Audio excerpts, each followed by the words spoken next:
Bismillahirrahmanirrahim. Today's we have lecture number 3. Topic is equivalent ratios, and I am your teacher, Miss Aziza Ahmed from Secondary Wing, Bahria Model School, PNAD, Maripur. Equivalent ratios के बारे में हम पिछले week पढ़ चुके हैं. अब इससे रिलेटेड मज़ीद क्वेश्चन करेंगे. क्वेश्चन नंबर 9 आपकी बुक में पेज 212 पे मौजूद होगा. इसको सॉल्व करना बताऊंगी.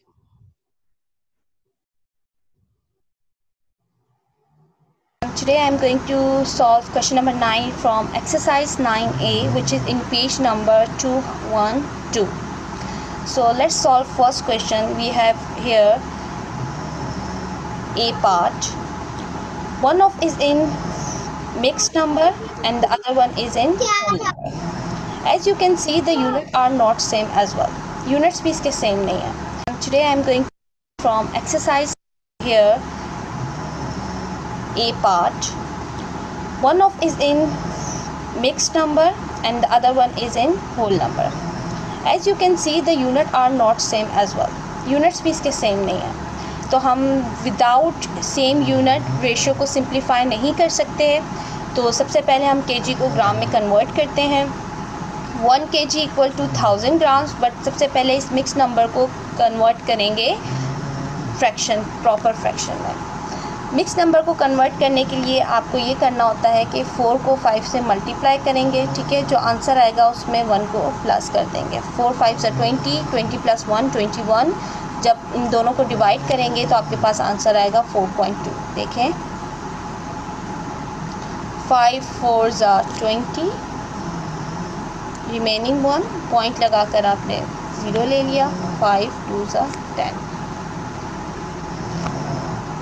अब 4.2 kg को आप 1000 ग्राम से मल्टीप्लाई कर देंगे. आपके पास आंसर आ जाएगा 4200 ग्राम.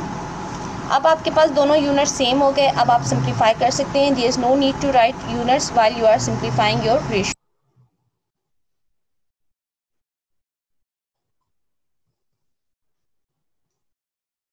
You are simplifying your ratios.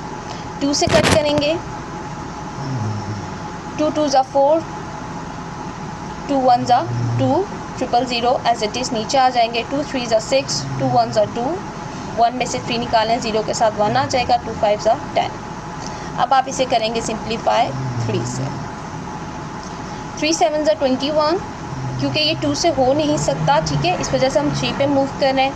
3 7 21, 000 जो है वो एज इट इज़ नीचे आ जाएंगे. 3 1 3, 00 लेने के बाद सिंगल नंबर लेने के बाद आप जब डबल नंबर लेंगे तो 0 पुट करेंगे. 3 1 3, 0 पुट किया. 3 5 5. Today I am going to, के पास ये डेसिमल है. हियर इज़ योर आंसर, क्योंकि अब मज़ीद ये किसी दूसरे नंबर से नहीं कर सकता.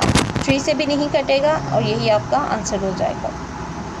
अब चलते हैं पार्ट बी की तरफ.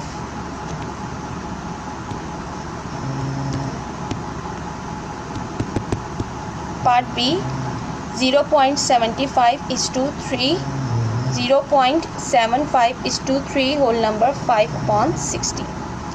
अब आपको इस नंबर को सॉल्व करना है. सबसे पहले आपके पास ये डेसिमल है. आप इस डेसिमल को सॉल्व करेंगे. ठीक है, डेसिमल को फ्रैक्शन की फॉर्म में लेकर आने के लिए आप डिवाइड बाय 100 कर देंगे. डिवाइड बाय 100 इसलिए कर रहे हैं क्योंकि पॉइंट के बाद 2 0 हैं. अगर पॉइंट के बाद 1 डिजिट होता या पॉइंट के बाद 2 डिजिट हैं तो हम 100 से डिवाइड कर रहे हैं. अगर पॉइंट के बाद 1 डिजिट होता तो हम 10 से करते हैं. अगर पॉइंट के बाद 3 डिजिट होते तो हम 1000 से करते. ठीक है, और अगर मुझे इसे होल नंबर में कन्वर्ट करना होता तो मैं मल्टीप्लाई करती, बट क्योंकि मुझे फ्रैक्शन में कन्वर्ट करना था तो मैंने डिवाइड बाय 100 कर दिया. 75/100. और ये आपके पास मिक्स नंबर था, आपने इसको प्रॉपर फ्रैक्शन में चेंज कर दिया. 16 को 3 से मल्टीप्लाई, जो आंसर आया उसमें 5 को प्लस कर दिया. ठीक है, 16 मल्टीप्लाई बाय 3 48, 48 में 5 प्लस किया 53. अब आप देखेंगे कि अगर ये नंबर एक दूसरे से ऊपर नीचे से कट रहे हैं तो उसे कट कर देंगे. 100 और 16 का एलसीएम लेकर भी आप आगे सॉल्व कर सकते हैं, बट हम चाहते हैं कि ज़रा वैल्यू कम हो ताकि सिंप्लीफिकेशन ईजी हो जाए. 5 2 10, 0 रिमेनिंग नीचे आ जाएगा। 5 1 ज़ा 5, 5 5 ज़ा 25। 15 अपॉन 20 इज़ टू 53 अपॉन 16। अब फिर देखते हैं, अगर ये दो नंबर एक ऊपर नीचे एक दूसरे से कटते हैं तो इसे भी कट कर देंगे। कट रहे हैं 5 से, 5 3 ज़ा 15, 5 4 ज़ा 20। अब ये नंबर आपके पास किसी और नंबर से कट नहीं हो रहा है तो आप 4 और 16 का ले लेंगे एलसीएम। आपको याद होगा कि फ्रैक्शनल रेशोज़ जब भी आपके पास आएंगे, जो डिनोमिनेटर की वैल्यूज़ होंगी आप उनका एलसीएम ले लेंगे। जो एलसीएम आएगा उसको इन दोनों फ्रैक्शन से मल्टीप्लाई कर देंगे। ठीक है, 4 और 6 का आपने जब एलसीएम लिया आपके पास आंसर ये आया 16 और ये एलसीएम भी आ गया। ठीक है, 2 2 ज़ा 4, 2 8 ज़ा 16, 2 1 ज़ा 2, 2 4 ज़ा 8, 2 2 ज़ा 4 एंड 2 1 ज़ा 2। ये जितने भी आपके पास नंबर हैं उन सबको मल्टीप्लाई कर दें तो आंसर क्या आएगा 16। 2 2 ज़ा 4, 4 2 ज़ा 8, 8 2 ज़ा 16। 16 को आपने इन दोनों से क्या कर देना है, मल्टीप्लाई। 16 चाहें तो सामने सामने मल्टीप्लाई कर दें, या अगर क्रॉस में कट हो रहे हैं तो आप क्या कर दें, कट। जैसे यहाँ पे कट हो रहा है 16 1 ज़ा 16, 16 1 ज़ा 16, 53 रिमेनिंग बच गया। 4 1 ज़ा 4, 4 4 ज़ा 16। ठीक है, अब 3 मल्टीप्लाई बाय 4 इज़ टू 53, 3 4 ज़ा 12 एंड 53 के साथ और रिमेनिंग कुछ भी नहीं है तो यही आपका आंसर हो गया। अगर आप इसे कोई चाहे तो एक लंबा मेथड भी कर ले कि 16 को 3 से मल्टीप्लाई, फिर 4 से डिवाइड, 16 को 53 से मल्टीप्लाई, फिर 16 से डिवाइड, फिर भी आपका आंसर यही आएगा। अब हम मूव करते हैं पार्ट सी की तरफ।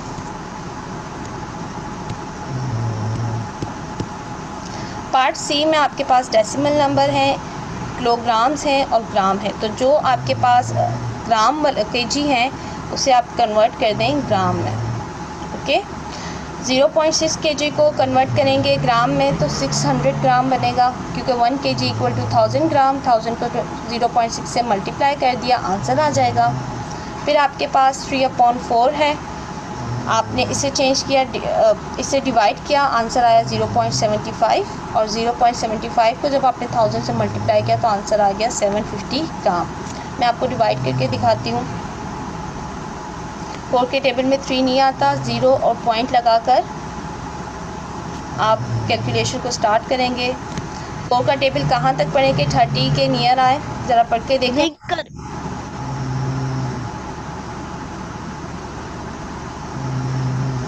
4 7 ज़ा 28, ठीक पढ़ा था आपने। 2 बचा, पॉइंट लिया हुआ है, 0 ले लेंगे, 4 5 ज़ा 20, आपका सोल्यूशन आ गया। 750 ग्राम आपने 1000 से मल्टीप्लाई किया तो 750 ग्राम आपके पास आंसर आ जाएगा। अब आपके पास सारी ग्राम वाले यूनिट्स हो गए, अब आप इसे सॉल्व कर सकते हैं। ठीक है, अगर आप में से कोई चाहे डायरेक्ट 2 से करे या फिर 5 से करे। मैंने यहाँ पर जो सॉल्व किया हुआ है वो 5 से किया हुआ है, बल्कि 2 से किया हुआ है। अगर 5 से भी कोई करना चाहता है तो कर सकता है। फर्स्ट नंबर हमने किया हुआ है डिवाइड 2 से। 2 3 ज़ा 6, 000 नीचे आ गए, 2 3 ज़ा 6, 7 में से 5 6 गया, 1 बचा, 1 यहाँ 5 के साथ आ जाएगा। ठीक है, पहले आएगा, गलती से ये आगे डल गया। 15 हो गया, 3 7 ज़ा 14, 14 में से 1 गया, 0 के साथ आ जाएगा, 10 हो गया, 2 5 ज़ा 10, 2 2 ज़ा 4, 0 एज इट इज़ नीचे उतर आए। अब इसके बाद आपके पास ये नंबर है, अब ये 5 से हो रहा है, 3 से भी हो सकता है, नो 5 से ही होगा। 3 से इसलिए नहीं हो सकता क्योंकि 200 3 से डिवाइड नहीं होगा। सो आप करेंगे 300 divided by 5 is equal to 60। ठीक है, 5 6 ज़ा 30, ये कवर हो गए, 0 जो बचा वो एज इट इज़ नीचे आ गया। 5 अभी भी कुछ बच्चों ने अपना माइक ऑन किया हुआ है, प्लीज़ अपने माइक को ऑफ कर दें। ठीक है, प्लीज़।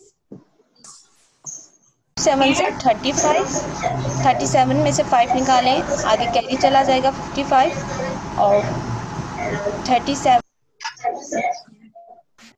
में से आप 37 में से आप 35 निकालेंगे, 2 बचेगा, 2 यहाँ पर आ जाएगा, इसके साथ 25 हो गया। सो 5 5 ज़ा 25, 5 4 ज़ा 20, और जो 0 रिमेनिंग था वो यहाँ पर आ जाएगा।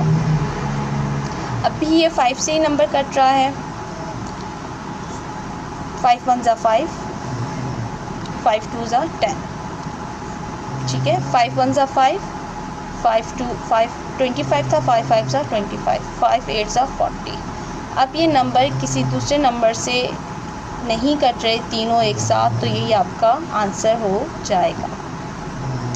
ओके क्लास, इसके अलावा आपके पास ये कुछ प्रैक्टिस क्वेश्चंस होंगे, ये आ गए।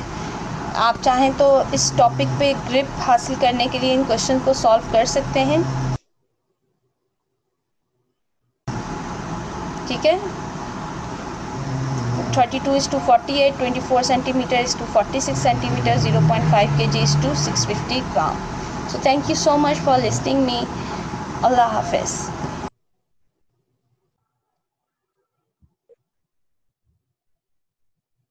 Okay, this is also a part of lecture 3, which topic is expressing ratios as fraction. I am your math teacher, Miss Aziza Ahmed from Secondary Wing, Bahria Model School, PNED, Maripur. So let's start it.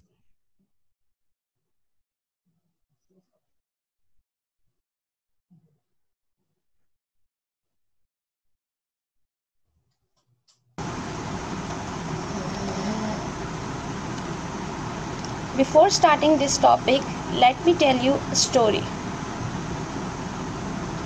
Aman bought 15 oranges. Maryam bought 18 strawberries.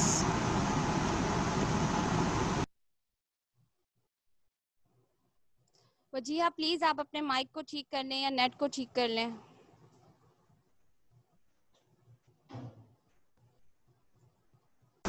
Aman gave 5 oranges to Maryam. Aman ने 5 oranges Maryam को दी, while Maryam gave 6 strawberries to Aman. जबकि मरियम ने 6 strawberries एमन को दी। Aman was expecting 8 strawberries. Aman 8 strawberries expect कर रही थी। Their elder brother was observing all this. इनके बड़े भाई ये सब देख रहे थे। He said, I can justify this sharing. मैं इस शेयरिंग को जस्टिफाई कर सकता हूँ, यानी मैं आपको बता सकता हूँ कि आप लोगों ने शेयरिंग इक्वल की या नहीं, with the help of ratio. So ratio को कंपेयर करते हैं। एमन ने 5 ऑरेंजेस दी, जबकि एमन के पास कितनी थी? 15, ठीक है। 5 1 ज़ा 5, 5 3 ज़ा 15। जबकि मरियम ने 6 स्ट्रॉबेरीज एमन को दी, जबकि मरियम के पास कितनी स्ट्रॉबेरीज थी? 18। 6 1 ज़ा 6, 6 3 ज़ा 18। चले जाऊं।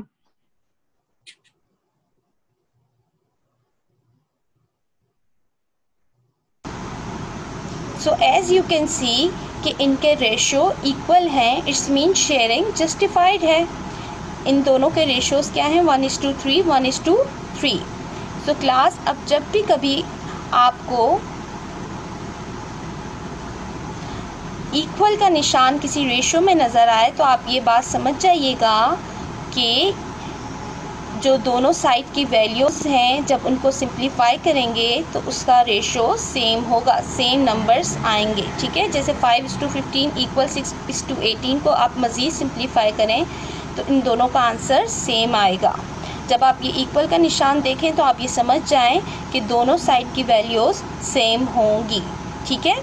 आप इसी तरीके का क्वेश्चन इन एक्सरसाइज में इस टॉपिक में करने वाले होंगे, जहाँ पर आपको इक्वल का साइन आएगा, and by seeing this sign you can understand that कि दोनों कहीं ना कहीं दोनों साइड की वैल्यूज़ इक्वल होंगी। अच्छा, एक चीज़ देखें, यहाँ पे ये बता रहे हैं कि रेशोज़ दो क्वांटिटीज़ और सेम यूनिट की चीज़ों को कंपैरिजन किया जाता है, ठीक है। मगर अगर आप रेशो को इस तरह लिखेंगे, जैसे A:B इक्वल 5:7 है, अगर आप इसे इस तरह भी करें A/B equal 5/7, okay, so it would be equivalent, ये चीज़ सेम होगी अगर आप फ्रैक्शन की फॉर्म में लिखें या रेशो की फॉर्म में लिखें। ओके क्लास, अब आप अगला जो सवाल करने वाले हैं या इस टॉपिक में जो आपके पास सवाल आएंगे वो ये आएंगे कि आपको कोई ना कोई वेरिएबल मालूम करना होगा, ठीक है। सी हियर,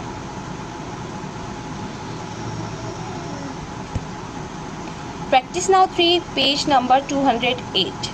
इसमें आपको क्वेश्चन दिया गया है 3a:7 = 8:5। एज आई सेड, क्या आप इस रेशो को फ्रैक्शन की फॉर्म में भी लिख सकते हैं। 3a/7 = 8/5। 7 is divisible, position change करेगा तो मल्टीप्लाई हो जाएगा। आपको अलजेब्रा के रूल याद होने चाहिए, ठीक है। Division change into multiplication. 7 8 56, 56/5।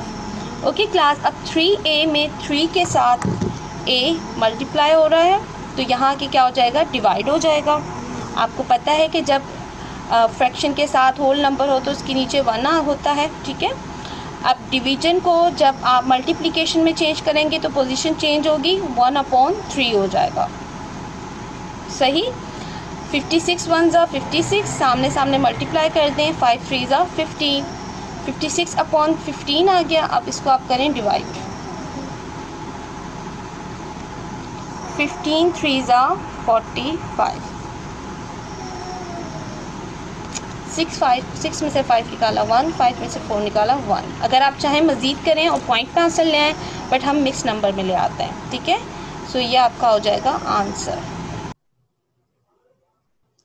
Okay everyone, आप लोगों को मैंने एक क्वेश्चन करवाया एक्सप्रेसिंग रेशियोज एज फ्रैक्शन का, ठीक है। अब बाकी क्वेश्चन हम अगली क्लास में करेंगे क्योंकि क्लास का टाइम भी कम रहता है।